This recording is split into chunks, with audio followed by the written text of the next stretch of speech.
ఒక్క మంచి మాట మనిషిని ఎంత దూరమైనా తీసుకెడతాయి, ఎంత కష్టంలోనైనా సేద తీరేటట్టుగా చేస్తాయి.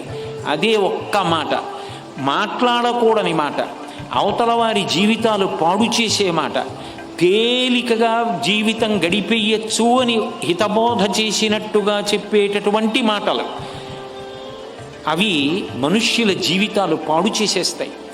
మనిషి మాట మాట్లాడేటప్పుడు చాలా జాగ్రత్తగా మాట్లాడాలి. మీరు ఏదైనా వెనక్కి తీయగలరేమో, మాటని వెనక్కి తీయలేరు. ఇంకా మీరు మాట మాట్లాడుతున్నారు అంటే ఇది నాకు భగవంతుడిచ్చిన అపూర్వమైనటువంటి వరం. ఈ మాట చేత నేను 10 మందికి వికసనాన్ని కల్పిస్తున్నానా, ఎవరి మనసు నొచ్చుకోకుండా మాట్లాడుతున్నానా, నా మాట చేత 10 మందికి జ్ఞానము కలిగి 10 మందికి ఏవైనా మంచి విషయాలు అందే అవకాశం ఉందా అని పరిశీలించుకోకపోతే భగవంతుడి ఇచ్చిన స్వరపేటిక, భగవంతుడిచ్చిన మాట మనిషి విషయంలో ఏ విధంగా మంగళప్రదమవుతుంది? Download ShareChat.